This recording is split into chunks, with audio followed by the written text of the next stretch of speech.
or edition is also for you. Or maybe you are one of the guards at this mosque.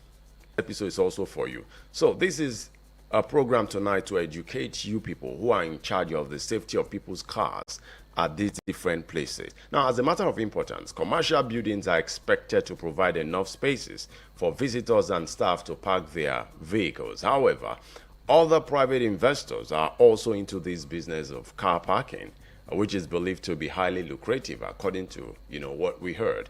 Not that I'm into that practice, anyways.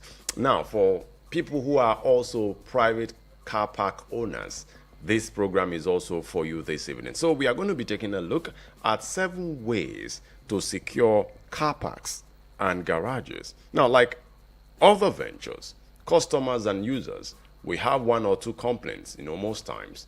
And like I said, if you own a shopping mall, or maybe you are a security there, you need to understand some of these tips. Now, number 1, educate users. Educate users. Education is very, very important. Sometimes it's just unfortunate that in a country like ours, we don't understand the importance of education. Why? Because of the manner which we communicate. Sometimes when you go to some places and you see the security there, if a security is telling you, go this way, some persons will be like, are you stupid? Are you talking to me? And some of those security guards, they also need to be more professional. There are ways that you talk to a driver, a customer, whoever. I'm sure they will respect you. They will know that you know what you're doing. You command them and they will obey you. And you, the user, please always respect these guys. They are the ones there. They are the ones on ground. They have their reasons why they say you should go this way, park this way, park like that, park like this. So always try your best possible to listen to them, okay? So now, always educate users, all right? For business premises, please, the staff, I'm talking about those who are in charge of car safety now, they should always educate users, all right?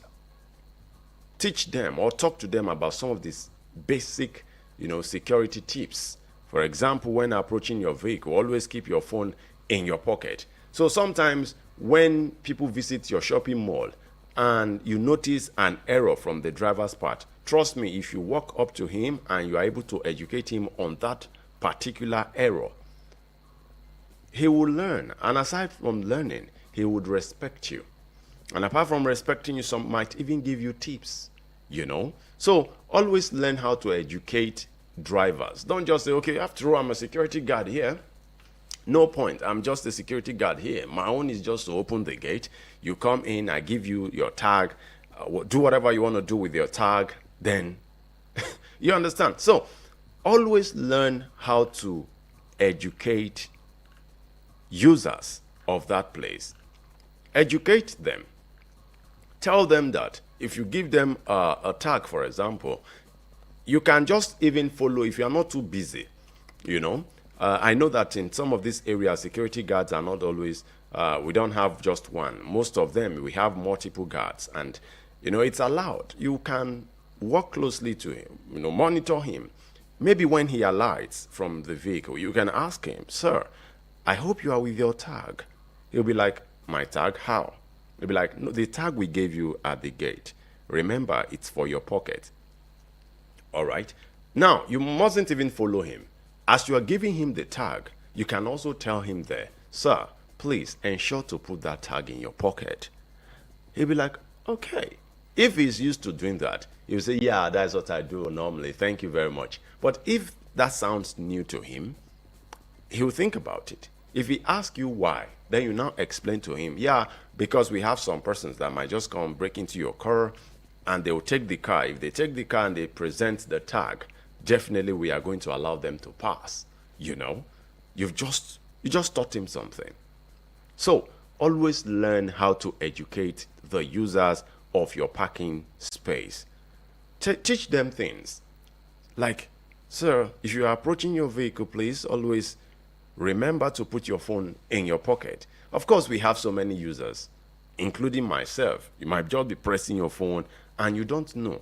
Because, God forbid, if someone snatches your phone close to your vehicle, if you are to tell, if somebody now later asks you, where's your phone? You say, I lost my phone. Where?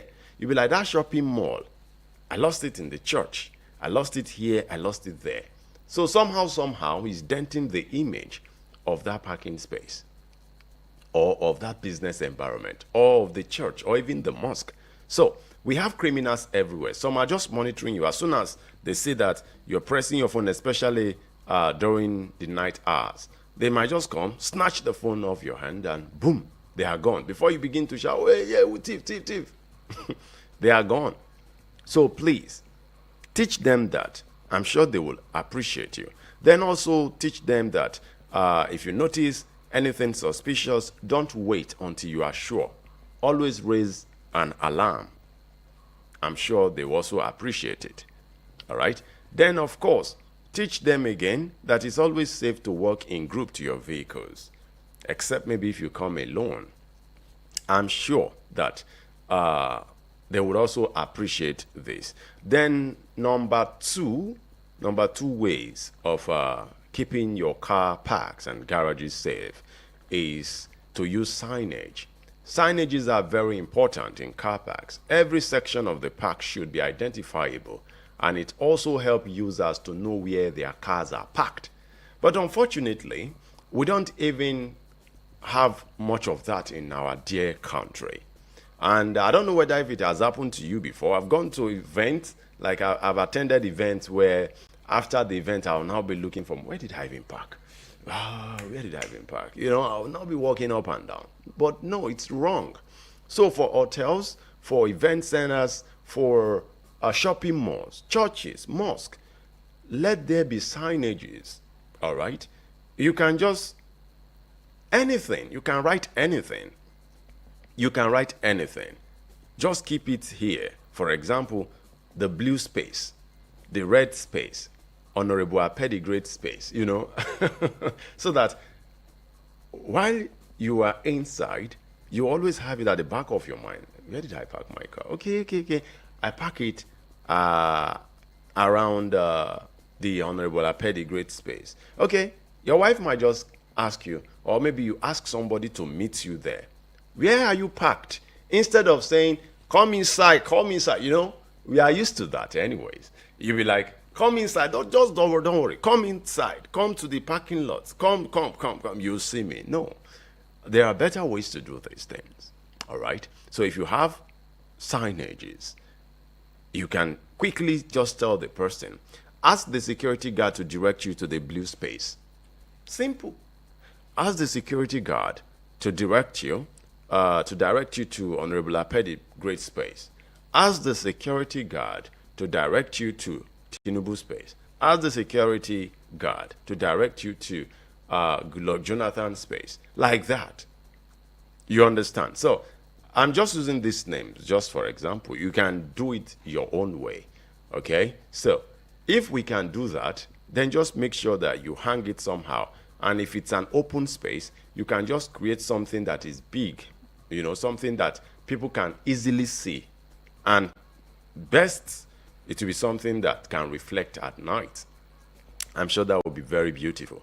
So when you're parking, you already know where you're parking. Okay, the blue space should take at least 10 cars. The red space should take at least 20 cars. The D space, the that place, blah, blah, blah, XYZ space should take so number of cars. With that, it will even make your parking garage, more fun.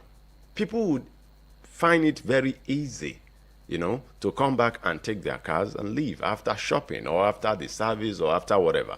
So I feel that if you can bring that up for people who are at management levels, in all these organizations, you can bring this up during your next meetings. Tell them it is important for you guys to have signages around your parking space so that people can just quickly come and pick their cars.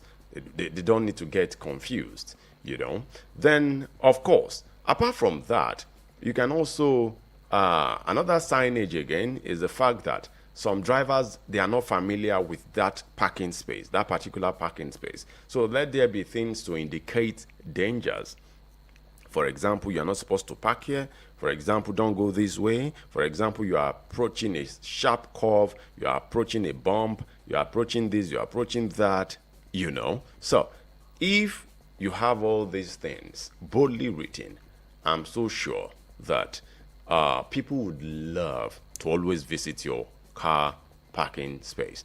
Well, I don't know if some of the persons who are into the business are listening to me, but if you're listening to me, trust me, it's a win for you. Okay, then, of course, number 3, invest in CCTV systems. Very, very important. Now, surveillance cameras should be installed at strategic spots in car parks, such as that all the camera angles leave little or no blind spot for thieves to explore.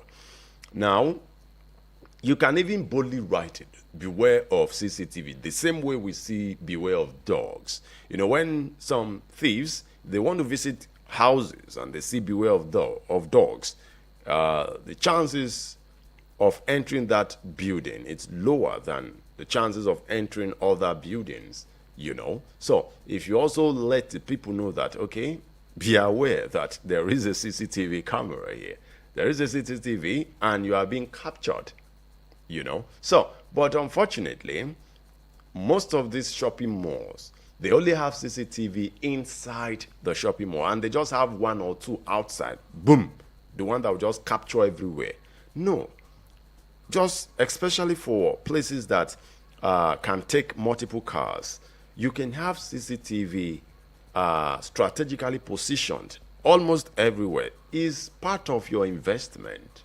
That is why it's called a shopping mall. That is why it's a church or a mosque, you know, because you are expecting many people. So it will be very important to install a CCTV system. Okay, don't joke with it. It's very, very important. If someone comes to complain, hey, I parked my car here, I can't find it. It's simple. All right, let's go to the CCTV room. Let's check the back end. And before you know it, you just check the time, when he came in, how he parked, everything will be showing. And before you know it, the thief who stole the car, his face will be there as well. All right, so it's very, very important. Then number 4, improved surveillance system. Now, the job of a security guard is not limited to the entrance or exit points, just like I said when I started the show. But unfortunately, Nigerians, they just say, come in as soon as you're in. Oh yeah, bye-bye. And these are the same people that are expecting tips always. Anything for the boys? Nothing for the boys. Because if the boys want something, the boys should do extra jobs. Fact. You are being paid your salary. All right. So, but then if you need extra cash, do extra hustle. For example, you walk around as a security guard. Just walk around. Do a foot patrol. It's a normal routine foot patrol around the car parks. You know, just if you see any suspicious movement, hey. If you say, hey, if the person doesn't move, then maybe he's actually the owner of the car. But if he's shocked and he moves, then you should know he's a criminal. So, but if thieves know that, okay, these guys, the guards over here, they're always patrolling, they're always walking around, trust me, they will not even try nonsense. Because most of the times where we hear of car theft, trust me, if you do investigation, you discover that most of them happened around shopping malls, most of them happened in churches, most of them happened around mosques and all that. Because those are places where people will go and they will park. Clubs, most of these places, you know. So please, let us improve in our surveillance system. Talk to your security guard. Tell them that you're not just paying them to mount the gate. You're also paying them to do a routine foot patrol. Okay, then of course another tip, which is number 5, improve lighting of parking space. Of course, this one is self-explanatory. No one needs to tell you that you need lights. You need lights to make sure that everywhere is bright. If everywhere is bright, thieves will get scared. More like the saying that says, when the light shines, the darkness will never be able to what? Comprehend, right? So when that place is super bright, the bad guys, you are telling them to, hey, stay away. Don't try nonsense here. All right. Then, of course, another one here, which is number 6, is the issuance of pass at the gate. That is a tag. All right. Now, every vehicle that enters your facility must be accounted for. And the best way to handle it is handling it via the security guards at the point of entry. Now, their job is to conduct a routine search the vehicle that is coming in and the one exiting the facility. Now, only vehicles with the facility's customized pass should be allowed to leave the premises. And of course, this model is already in use in Nigeria. But when I started the show, I think at some point I talked about this same pass. Now, as you're giving a pass to your driver, please remind them. And for you drivers who are listening to me, don't always drop your pass in your vehicle. It's not for your vehicle. It's not for you to drop it in the car. I think I talked about it with Mr. Odidi the last time. If you are giving a pass, that's what I do. Even if I'm not with a cloth that has, pockets, if I'm with someone, I give it to that person. Hold it, So keep your pass, in your pocket so that it will be safe. So that when you're going out, you can easily bring it out, because these bad guys, some of them are monitoring you, and as soon as they see you parking your car, they have master keys, and before you know it, especially popular cars, I don't know call names, before you know it, boom, they are inside your car and they are moving your car. Those guys, they've got confidence, and before you know, their confidence level is top notch. When they get to the gate, the only thing they do is just to present the pass, and you will not blame the guard. He would allow them to pass. So please learn this and always use it. Then create security barriers. Now, security barriers at the entrance and exit point is very, very important. And if possible, it should be electronically managed, okay? Or you have securities there to manage it. You know why? Because you cannot move out of the facility using high speed. When you get there, you must slow down. It's a must. I think there is this hotel in Abuja. I don't want to publicize the hotel, but then there's one hotel. Before now, they don't have it. But the last time I went there, I saw that they had, they've created so many breakers, speed breakers. And there is no way you use speed to pass. You must slow down, all right? So this will also help give the security guard the ample time to check the vehicle very well. And also, your security guard should learn eye contact. They should learn how to use their eyes to know who is genuine and who is a bad guy, right? If you see someone driving out, especially those who are driving out, look at them very well. As they are giving you their pass, look into their eyes. And please, drivers, always cooperate with these security guards. They are there for your own sake, right? So if you don't cooperate with them, that is why some of them will just say, I beg you, let me just stay on my own. Please, cooperate with them. I'm sure you would also want someone to cooperate with you in your own line of duty, where you work, right? So if you want something to happen to you, why not also, advocate same thing to happen to others? If you want people to celebrate you, celebrate others. If you want people to respect you, respect others. Even if you're a medical doctor, even if you're a pilot, trust me, you're a pilot in your office. This guy is a security guard and he's in his office. So respect him. Okay, with these 7 ways, I'm sure you now know how to keep your car parks and garages secured. I said number 1, educate users. Number 2, use signage. 3, invest in CCTV systems. 4, improve surveillance system. And 5, improve lighting of parking space. Number 6, issuance of pass at the gate. And number 7, which happens to be the last, it's security barriers to be created. All right, thank you very, very much. I hope you've learned 1 or 2. If you are a manager at any shopping mall or anywhere where we have many vehicles being parked at the same time, I'm sure you have learned something. Or maybe you own a private, car park where people pay to park, more like a park and pay system. I'm sure that you've learned one or two this evening. If you did, why not join us same time next week, God willing, for another interesting time on radio. Until then, treat your cars with love, and I'm sure your cars will treat you with love and respect as well. My name is Honorable Ape the Great. See you next week.